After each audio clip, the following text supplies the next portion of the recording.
masak. Dia kena dipanaskan, kena ada api, dia kena menggelegak, guduk. Satu makna kejap lagi nasi nak masak. Jadi kita kalau periuk itu panas, nasi menggelegak, jangan panik. Bermakna okey. Mak, periuk ni panas ni. Ni menggelegak ni. Macam mana ni? Relax lah bro. Nasi nak masak. Jangan tengok, baguslah periuk hang ni. Sejuk je dari tadi. Nasi aku tengok tenang aja, tak menggelegak. Maknanya, tak masak lah tu. Tak makan lah kita. Saya melihat sebagai unsur positif yang perlu kita lihat. Begitu. Di Mesir kah, di Syria kah, di Iraq tapi janganlah lama sangat menggelegak. Ini dah puluh-puluh tahun dah Palestin ini menggelegak terus 70 tahun tak selesai juga. Mungkin syarat kemenangan belum ada. Sama juga kita di sini. Syarat kemenangan belum ada. Menang sah, kalah balik. Saja 11 bulan. Kedah menang sah, Terengganu menang sah. Jangan sedih. Ini proses kematangan. Bersiap tak kita physically, mentally, and spiritually untuk menjulang kemenangan? Kalau ikut hari ini, kita tak bersiap. Dari segi persiapan mental, kefahaman terhadap perjuangan terhadap Islam pun masih di tahap yang very minimal. Akhir-akhir ini berlaku satu serangan minda, serangan pemikiran atas umat Islam. Saya merujuk kepada geng Qasim Ahmad ini. Tolak hadis, geng anti hadis. Saya melihat ini sebagai suatu serangan yang berstruktur untuk menyerang pemikiran umat Islam, menimbulkan keraguan, taskik, syak, ragu pada agama, menggunakan logik, menepikan hadis. Saya bawa isu ini kerana Qasim Ahmad satu orang, tapi di sebalik Qasim Ahmad itu ada suatu rangkaian yang cukup kuat, ikatannya, satu rangkaian yang cukup padu, cukup teguh, yang mereka ini bersatu untuk menyerang Islam. Nama mereka berbeza. Di sini Qasim Ahmad, di sana ada Sisters in Islam, di sana ada Syiah, di sana ada Wahabi. Saya melihat ini sebagai nama-nama yang berbeza, bentuk yang berbeza, tapi millah wahidah. Satu entity yang menyerang pemikiran Islam untuk menimbulkan perpecahan, memperak-perak-perandakan perpaduan umat, menghilangkan rasa ukhuwah dan kasih sayang sama kita. Akhirnya banyak masa kita habis karena berbalah sama sendiri isu-isu yang hal-hal begini. Ini serangan al-ghazwul fikri, dia panggil serangan pemikiran. Serius. Mereka nak serang kita secara fisikal, solid. Mereka tak akan mungkin berjaya membunuh tubuh batal umat Islam, tapi bunuh pemikiran. Jauhkan mereka daripada Al-Quran. Akhirnya ada anak muda yang baru nak berjinak, sama ya hanana, sini ya hanana, Masya Allah, selawat. Baru bulan lepas kita selawat banyak-banyak untuk Nabi, bukan? Tiba-tiba hari ini anak-anak tertanya, walaupun ada orang membawa hadis Nabi dan ada merendahkan martabat Nabi, tidak ada satu tindakan pun diambil oleh pihak yang berotoriti. Mana pergi ulama? Mana pergi mufti-mufti? Ada satu mufti cukup lantang. Dia keluar fatwa. Ini kumpulan yang turun ke jalan raya menentang kenaikan harga barang, menentang GST. Mereka ini, darah mereka, itu dia. Kita yang bangkit menentang kemungkaran, menentang rasuah, kezaliman, pembaziran, ini dan terang tolak hadis Nabi. Ada di keluar pernyataan. Ada 3 minggu lepas dia keluar pernyataan, rakyat jangan termakan dengan pemikiran Qasim Ahmad. Takat tujuh. Ini bukan soal termakan ataupun dimakan, kena makan, siapa nak makan. Ini soal kami rakyat nak tahu apa status agama Kasih Ahmad. Masih Islamkah atau sudah murtad? Dan yang saya nak tahu juga, saya yakin saudara pun nak tahu, agak-agak darah dia ni halal.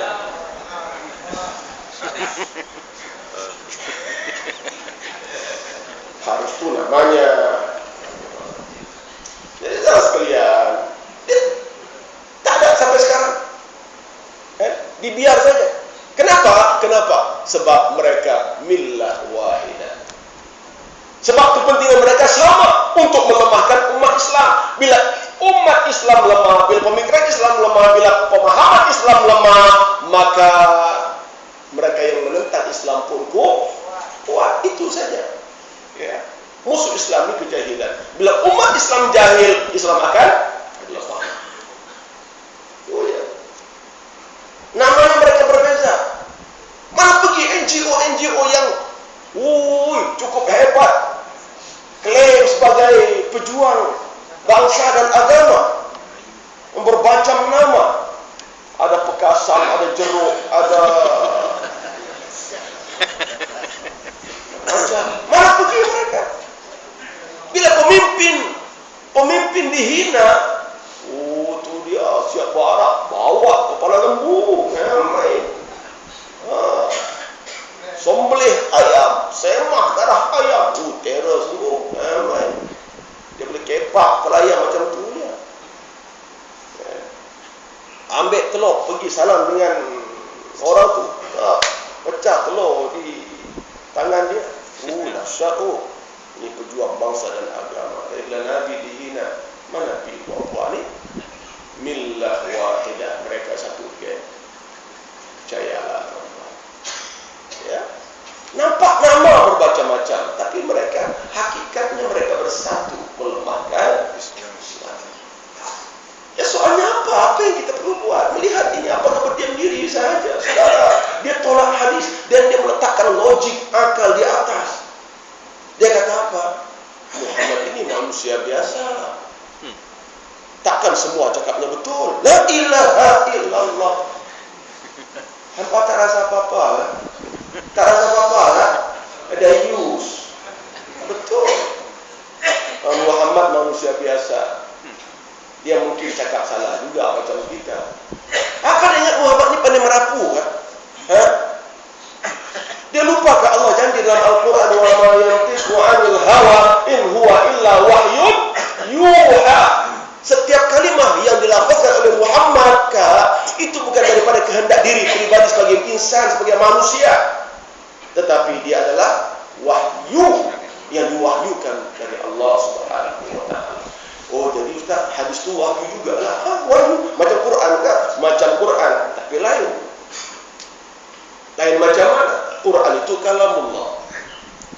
Maknanya dari Allah, perkataan pun dari Allah. Sebab itu bila baca Quran tak boleh ubah walaupun satu huruf. Nak buang-buang saja-saja, nak buang alif saja-saja, tak boleh. Kerana itulah, macam itulah datang dari Allah. Tak boleh diubah.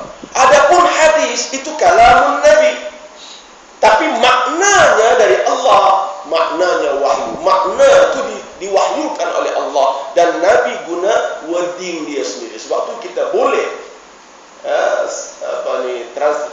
translate hadis. Kita boleh bawa hadis segi makna sahaja. Nabi bersabda, tuntutlah ilmu sampai ke negeri Cina misalnya. Bila pula Nabi cakap Melayu kan? Tapi boleh sebab maknanya tak lari. Ya, tak perlu kita baca matan dia. Kalau kita tak yakin matan, kita baca sikit dah cukup. Kita di akhir kita kata au kama qala sallallahu alaihi wasallam, atau seperti mana yang Nabi sebut dalam matanya. Kita bawa makna saja. Tapi dari segi sumber tasyrih, dari segi sumber perundangan, hadis yang mutawatir sahih yang sudah ditakhrijkan oleh para muhaddisin, yang sudah dikategorikan sebagai hadis sahih yang mutawatir, ini rankingnya sama dengan Al-Quran. Tolak Quran kafir, tolak hadis kafir. sumber syariat 4. Quran, sunnah, ijma, dan qiyas. Tolak 1, tinggal berapa? Kosong. Pandai apa rajin kuliah tu. Saya tanya orang sana, dia kata tolak 1 tinggal 3, Ustaz. Tu tak baca lagi lah, tu tak tamat berguru. Rukun 5, rukun Islam ada 5, tolak 1 habis. kosong. Itu matematik modern. Ini saudara sekalian. Ya, dia boleh main logik. Ya. Rambut wanita tidak aurat. Kenapa? Ia tidak merangsang.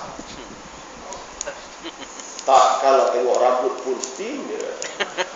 Tak akan tengok rambut pun terus bernafsu, terus ngarap. Rambut dia. Jadi dia guna sini. Bagi dia aurat itu suatu yang merangsang. Kau tengok celah dia. Terangsang.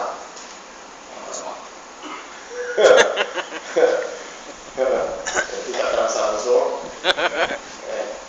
Jadi kalau isunya isu terangsang tak terangsang, nafsu tak nafsu, gairah tak gairah, katalah seorang mamak ni dah biasa tengok benda-benda tu kan. Dia tengok perkara biasa. Aku tak heran. Hari-hari aku tengok. Tak rasa apa dah. Aurat tak? Jadi sebab tu dia tak boleh guna logik, dia guna nas. Bila Allah kata itu aurat lah, jangan cuba nak takwil macam-macam. Tapi ini gerakannya sekarang. Mereka tolak hadis Nabi dan guna logik akal. Sama juga sistem Islam. Ya, sistem Islam, gerakan wanita yang memperjuangkan hak pembebasan wanita. Ada dengar tak? Sistem Islam. Nama sistem Islam, tapi hari-hari kerjanya serang Islam. Isu apa? Isu aurat dia serang. Ya. Isu poligami dia serang. Dan ini adalah rangkaian. Ya, bukan satu sistem dah dia rangkaian. Ada satu gelombang sama-sama bergerak, ya, gitu. Ya. Serangan ke atas wanita, kononnya wanita ini tutup aurat ini terkongkong, mereka dicengkam, mereka dizalimi, Islam ini bias, Islam ini tidak adil. Wanita dianggap seperti hamba abdi, dikurung di rumah, nak pergi mana-mana kena minta izin suami, nak keluar mesti tutup rapi. Ini gerakan pemikiran. Dan berapa ramai yang termakan, termasuknya Qasim Ahmad ini, sistem Islam. Itu dalam negara, luar negara jangan sebut. Sebab tu wanita kena bangkit, berani jawab isu ini. Kalau kami jawab, kami laki-laki. Dia berkata, hampa laki-laki, hampa tahu apa. Cuba hampa kena kurung di rumah. Cuba hampa kena tutup keluar semua. Hampa rasa macam mana? Kita tak rasa. Tapi wanita kena bangkit. Kami wanita Islam tidak pernah rasa dizalimi oleh Islam. Malah kami rasa dimuliakan oleh Islam. Faham tak faham? Berani cakap macam tu? Berani? Awak tak berani? Ya Allah. Bukan suruh perang. Orang di Palestin sana perempuan berperang. Ini suruh cakap macam tu pun tak berani.